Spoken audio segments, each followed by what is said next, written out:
You are halfway through a conversation when you notice your shoulders are no longer near your ears. You have not rehearsed the last 3 sentences. The silence between topics did not need rescuing. Nothing dramatic happened, yet your mind stopped guarding the room. But the cost of mistaking simple calm for real safety appears later, when something goes slightly wrong. Your body notices the reduced workload before your thoughts name it. Attention stops checking for offense, boredom, or withdrawal, and becomes available for the conversation that is actually happening. That reclaimed attention is often the first recognizable sign of relational ease. The person a quiet mind relaxes around is not always calm, soft-spoken, or perfectly agreeable. They may be energetic or direct. Safety is less about their aesthetic and more about what happens to your reality near them. Your preferences remain visible, your no remains meaningful, and mistakes do not immediately threaten belonging. Charm can coexist with unpredictability, and gentleness can coexist with avoidance. The useful question is whether your full human range can appear without triggering punishment, ridicule, or a loyalty test. Behavior provides the evidence that atmosphere and personality cannot supply alone. A pause can remain a pause. They do not ask whether you are angry, rush to fill the space, or demand entertainment. Comfortable silence removes a hidden assignment. Prove that the interaction is going well every second. The quiet works because it is shared rather than assigned. Neither person is secretly responsible for filling it, decoding it, or proving through constant speech that closeness remains intact. Nobody must perform reassurance simply because the room became quiet for a moment. Some questions require time. This person does not treat delayed language as evasion. They let you think, revise, or say you do not know yet. The extra seconds return ownership of the answer to you. Patience is especially visible when the answer matters. They do not use your slower pace as permission to answer for you, withdraw the question, or frame deliberation as emotional distance. A slow answer remains an answer, rather than a problem to be corrected. They cannot automatically know what you need. What matters is how they respond when you tell them. They show care, try to understand, remember relevant context, and allow correction. Responsiveness is a behavior of attention, not supernatural accuracy. They may misunderstand on the first attempt. Safety grows when new information can update their picture of you instead of being treated as an attack on their good intentions. Updating their understanding matters more than guessing correctly on the first try. A boundary does not become the opening bid in a negotiation. They may feel disappointed or ask one clarifying question, but they do not keep searching for the wording that changes your answer. Your limit can enter the room without becoming a crisis. A respected no also protects future yeses. Consent becomes meaningful when agreement is not extracted through exhaustion, guilt, repeated persuasion, or the fear of changing the mood. Your boundaries become information, not obstacles another person is entitled to overcome. Relaxation does not come from being with someone who wants nothing. A person with clear, respectful preferences is often easier to trust because you do not have to scan for hidden resentment. Their yes and no both carry usable information. Clear preferences reduce invisible labor. You can respond to what was said rather than managing a cloud of hints, resentment, and expectations that only become visible after you miss them. Explicit preference is kinder than forcing someone to reverse engineer concealed disappointment. They tell you when plans change, follow through often enough, and communicate when they need distance. Perfection is unnecessary. Basic predictability means your attention does not have to patrol every gap for signs that the relationship has changed. When gaps have ordinary explanations, a delayed message stays a delayed message. It does not automatically become a referendum on your worth or a puzzle requiring hours of private analysis. Ordinary explanations free the mind from constant relationship surveillance. Around some people, every facial change requires explanation. Around a safer person, a tired expression can simply mean tired. You can dislike a suggestion without becoming difficult. Less suppression means more attention is available for actual connection. This freedom allows expression to stay proportionate. A sigh does not become a hearing, and one moment of disappointment does not require a full defense of your personality. A human expression can remain human without becoming evidence in a trial. Personal information is not stored for future arguments, jokes, or social currency. What you share remains contextual and respected. Privacy after disclosure is one reason openness can feel less like surrender. Trust deepens when disclosure does not change how the information is handled later. The story remains yours, even after another person has been invited to witness it. Confidentiality continues after the vulnerable conversation has ended. A workable bond supports relatedness without treating autonomy as rejection. You can enjoy the conversation and keep tomorrow quiet. You can care deeply and retain private routines. Connection does not require merging calendars, moods, or identities. Separate lives also keep affection voluntary. Time together feels chosen because neither person must surrender every routine, friendship, interest, or quiet practice to prove commitment. Autonomy keeps connection breathable enough to remain freely chosen. Two people can leave the same event with different experiences. This person does not require your version to prove theirs false. They can say, "I remember it differently," and still remain curious about what it was like for you.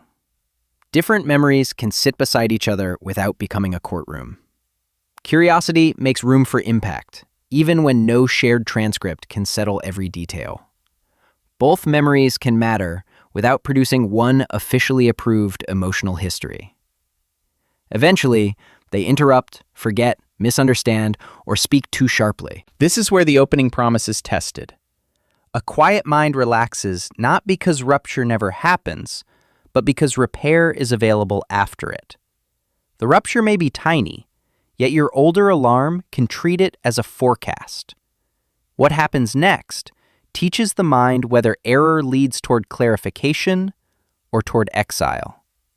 Repair, not flawlessness, is the event that changes the forecast. They do not rush to declare good intentions and end the conversation. They listen for impact, clarify what happened, and change one observable behavior when change is needed. Repair turns conflict from a cliff into a path. Specific repair answers three practical questions: what occurred, what it changed for the other person, and what will be done differently when a similar moment appears again. Good intentions become trustworthy when they produce an observable adjustment. Safety is mutual. You can admit that your silence confused them, that your tone was unfair, or that you assumed the worst. The relationship does not require you to remain innocent. It allows responsibility without humiliation. Your apology does not need self-erasure to be sincere. Responsibility can name impact, preserve context, and offer change without turning one mistake into a permanent identity. Mutual accountability keeps safety from becoming a one-person service. Some conflicts need a pause. A steady person can accept, "I need time," while also asking for a return point. This protects both regulation and reliability. Neither person must choose between pressure and disappearance. A return point prevents the pause from becoming an unmarked disappearance. It gives each person enough structure to regulate without demanding certainty about the final resolution. The marker says the relationship continues even while the conversation pauses. The safest signals are often unremarkable. They may be a remembered preference, a message that does not demand an instant answer, or a plan adjusted without drama. They may be a question, asked with room for truth. Repetition makes ordinary care believable.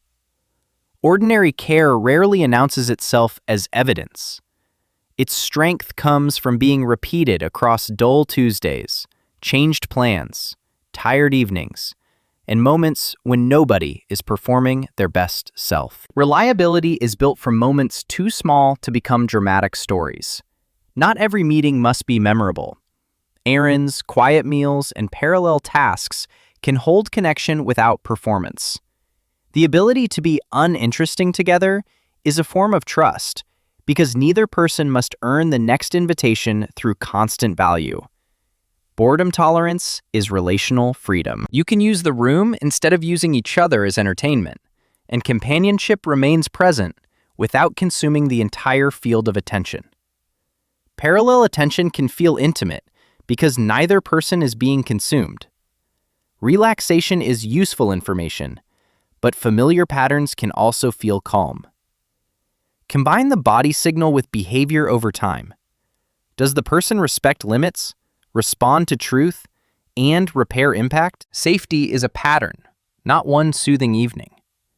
A familiar but unavailable person may feel physically calm because the pattern is known. Long-term observation separates the comfort of recognition from the safety of respectful response. Time converts a soothing impression into evidence or exposes its limits. A responsive person cannot create mutuality alone. If you hide every preference, test them through silence, or reject every offer of care, the relationship receives no accurate map. Relaxation grows when you also practice visible, bounded participation. Participation can begin small. State one preference. Receive one kind gesture without minimizing it. Or explain one silence before expecting the other person to interpret you accurately. Small visibility gives care a real person to respond to. You can say, "I appreciate that you give me time to answer," or "It helps when plans have an ending." Naming what works turns accidental ease into shared knowledge and gives the relationship something it can repeat. Positive feedback is not flattery here. It is usable guidance that helps care become less dependent on lucky guesses and more responsive to the person who is actually present. Named ease can be repeated without turning it into a rigid demand. Even a safe person will sometimes need more than you can give, misunderstand your quiet, or bring their own stress into the room. The standard is not never activated. It is whether both people can recover without erasing one another. Temporary activation does not cancel the pattern. The relationship becomes safer when stress can be acknowledged, limits can be renegotiated, and neither person's discomfort becomes absolute authority. Recovery after activation is a more realistic promise than permanent serenity. The cost feared at the beginning never arrived. The first crack did not become a verdict. They stayed curious, accepted a pause, and helped repair what happened. Your mind relaxed because imperfection no longer meant immediate exile. That repair supplied the missing evidence. Comfort was no longer based only on the absence of pressure. It was supported by what both people did when pressure finally arrived. The crack revealed strength that an uninterrupted evening could never demonstrate. A quiet mind rests near someone who leaves room without withdrawing care. They respect limits, reveal their own, tolerate silence, and return after friction. You are not calm because nothing matters. You are calm because what matters can finally be spoken without destroying the room. This is not a person who guarantees peace. It is a person with whom truth, difference, silence, and repair can share one room without requiring you to disappear from yourself. You remain distinct, imperfect, and connected at the same time.